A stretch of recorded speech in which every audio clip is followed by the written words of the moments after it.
Now for a very hot discussion on the reproductive health bill on a Monday. With us in the studio are Gabriela, Representative Luz Ilagan, and tour guide Carlos Celdran. Good morning to both of you. Good morning. Morning. Okay, well, I want to ask Carlos first. How were your evenings in jail? How many nights were you there, by the way? I was only there for 24 hours. Okay. It was really nothing if you really come to think about it. 24. Did you spend the night? Spend the night, slept there, woke up there. Luckily, I didn't go to the bathroom there. That's why I didn't eat pretty much the whole time that I was there. But as a reflection, it was an eye-opener as well for me. Because, you know, if you think about it, I knew somewhere or another I was going to get out, whether it be through bail or whatever. But if you really think about it, the people who were in there with me, who didn't have the same privileges that I have, of that of a lawyer, or that of being from a particular sector of society. Or accused of heavier crimes. Yeah, or like even like the Modern 43. Like, a lot of people are still being incarcerated without any release in sight. Yeah. I kind of knew I had a release in sight simply because I knew that my crime was I don't even consider it to be a crime just yet. So I knew I had a chance to get out, and that was kind of comforting for me, more than my cellmates. Okay. Now I want to know first, what were you thinking? What happened? Apparently, I wasn't. What happened with your indulgence, Congresswoman? Sure. What were you thinking? There was mass, and then I want to know what made you do it. Tell me what went through your mind. I guess I was just driven by exasperation already, and I knew how, and I just decided to express it in the best way I know how, which is through theater and performance art, and through just the way that I know how to express myself, like the way I do during my tours. Well, I guess my tipping point was when they threatened civil disobedience, and when they threatened excommunication to the president. And I realized that, you know, if I don't speak up in a way that I feel is the most comfortable in my own manner, then the time is not. Then I'll just be delaying the argument for one more week. Because doing the protest outside would have been really kenkoy. I mean, like, if I just had a picture of like me in the parking lot. I mean, there's so many pictures of people in the parking lot. I mean, the proper time and place was right there. The RH bill has been waiting in Congress for 14 years. Yeah.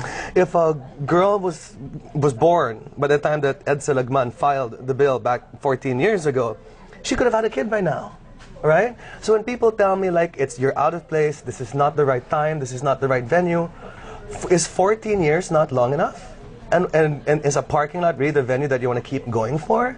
I mean, really, you had to. I really felt like divine providence brought me to that altar because of the rain, because of all of the circumstances. It just, all of a sudden, I just woke up and I was there. But you really attended the mass? No. You really went? I went inside. But, you know, the details of the case, I actually have to say, would probably have to be best discussed by my counsel, Marlon Manuel. So, you know, we'd probably have to save all the details for the trial and stuff like that. Now, you'd have to explain, of course, to our viewers why you chose the word damaso, and that is also because you're a tour guide in Intramuros. Yeah, I mean, there's a... Jose Rizal is a focus of my tour all the time, right? And Padre Damaso is the antagonist of the book. If you really come to think about it, Jose Rizal was a little bit of a coño kid, you know? I mean, he really wasn't that much against Spain. He was more against theocracy and the abuses of friars to get what they want. Okay. And I found that analogy going on with the threatening of civil disobedience, excommunication. These are abusive friars who are using their power in the pulpit to get what they want. And if they can use this power in that pulpit, in this particular sacred space, to push their agenda, why can't we do it as well on their own home ground? After all, we are the people. Why can't the sermon go both ways?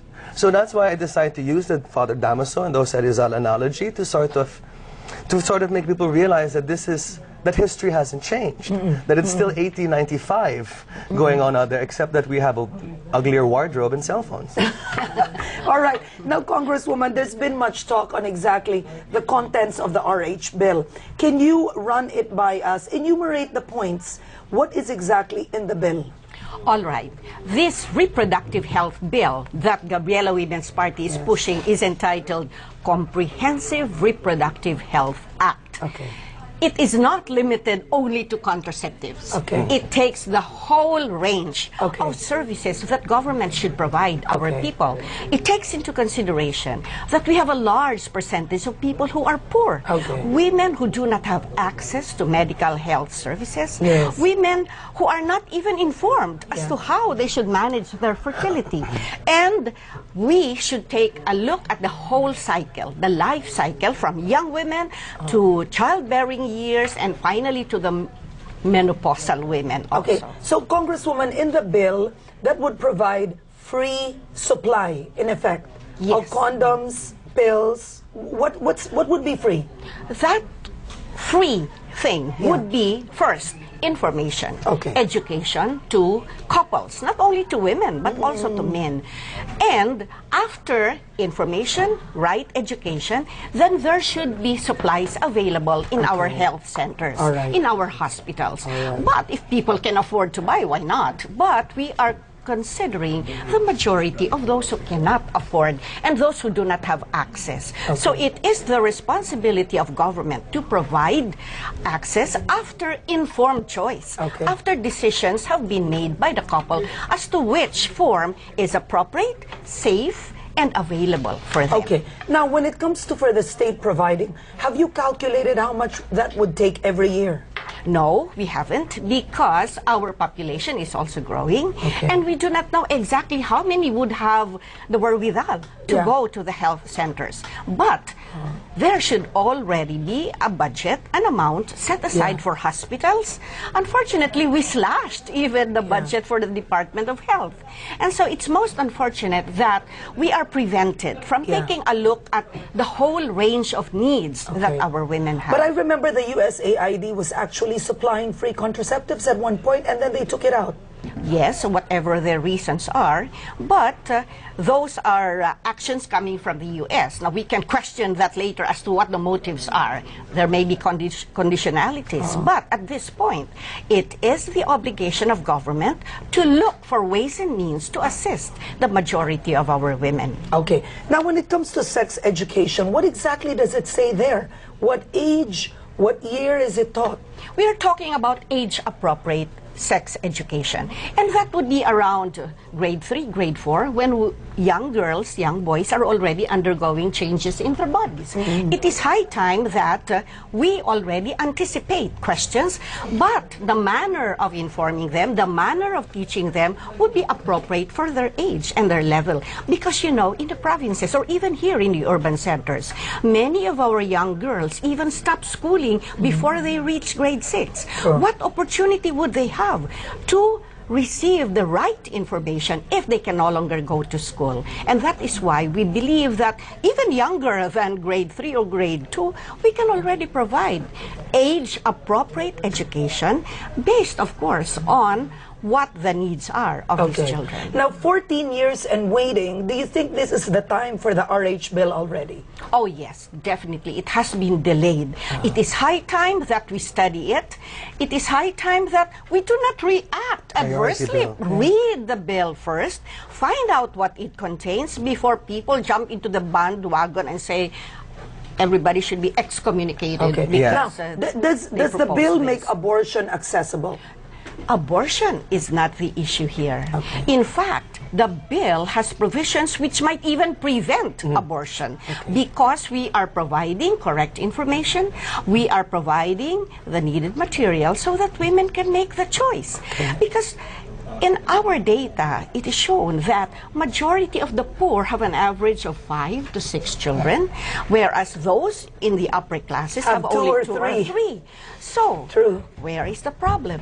I believe that we should not prevent government from doing its job, and it should not abdicate its responsibility to take care of the majority of our people. So how do you feel about the church really pushing it, and you have bishops saying, threatening excommunication, calling on civil disobedience? That's a very sad thing to do. It's almost tragic because they haven't even studied the bill yet, and they have already arrived at these conclusions. So, they should not threaten.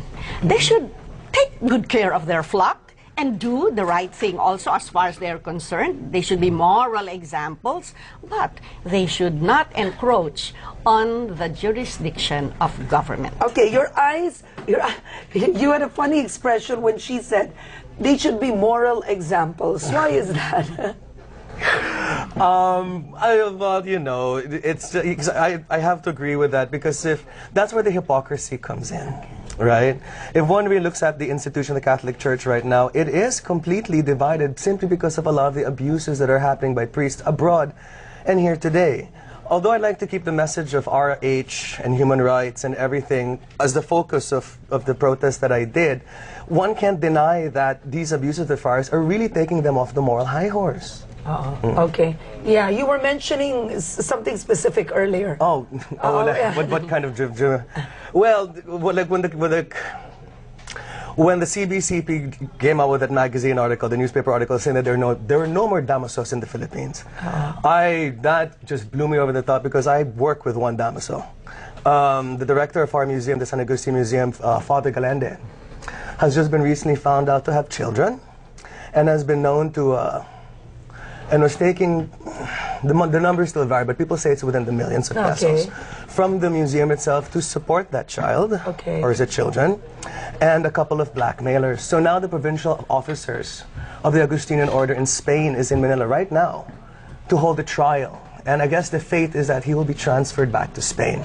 So when they say that there's no damaso in our midst, all I have to tell the CBCP is to just please look right next door to you in a museum that I'm probably going to be banned from touring right now. But I just have to show this example that if you want to teach morals, then you have to be moral yourself. Okay. Right. All right, that's a very good point. Your thoughts? Well, I agree that the church should take good care of what it should be doing, and that is the spiritual aspect of a person's life. But government and agencies under government should not abdicate its responsibilities to our people. And so we should refrain from threats. We should refrain from issuing statements that would muddle the whole issue. Because here is a bill that still has to be taken up in the committee. It has to be discussed thoroughly. It has to be debated on. And so we should open it up to the people and listen also to the women and men on the ground. But this is the first time that, honestly, an elected official, I mean, from the days of even Cory, ERA, FDR, this is the first time a really popular president has said, no, I am for population control. It's the first time. I think he specifically said he's for the RH. I think he said population control, though. But, but the RH bill to actually put this very strong. And that's why I wish that now it's at the time, if you want to prove yourself and a thing like that, I beseech President Noynoy to please make this a priority bill. Yes. Yeah, okay. You know, I mean, if you want this argument to go over, and if you want everything to be over, you want all the animosity and all the hate that's going around, and so let's just vote on the bill already. Yeah. Because if we're going to drag this argument all the way into January or all the way into the next Congress, we're just going to keep the animosity going. We're just going to keep the arguments. Because the argument's already getting twisted. Yes. So let's just settle this all by voting on this already. Yes. Okay. And so I'm challenging the church and its followers, the people that they have requested to support them in all these rallies and protest actions. First, read the bills, read the proposals, study them, and then make the people decide. Let's be open about it, and let's refrain from issuing threats, and let's refrain from, pointing fingers when you should be pointing at your own house. No, usually when you point an accusing finger for others are... Four fingers are aiming at you. Yeah, my mom said that. All right. Okay, now Bart Lepile has a question for Carlos. We're hearing rumors that someone paid you to dress like Rizal and hold a protest in the middle of a mass offering. Is that true? Who would have paid me? Yeah. Who would have paid me? And if it's the reproductive health advocacy movement, let me tell you right now, they have no money. So if you'd like to please donate to their cause, please feel free. Okay, but where did that come from? I don't know. There's a lot of paid? twisted things going out there, and I'm kind of it's kind of unfortunate because a lot of people out there actually would probably be on our side if it just wasn't for my method, and that much I have to admit. Yeah. But as long as You apologize. I apologize for the method. But if you agree with my message, then please find your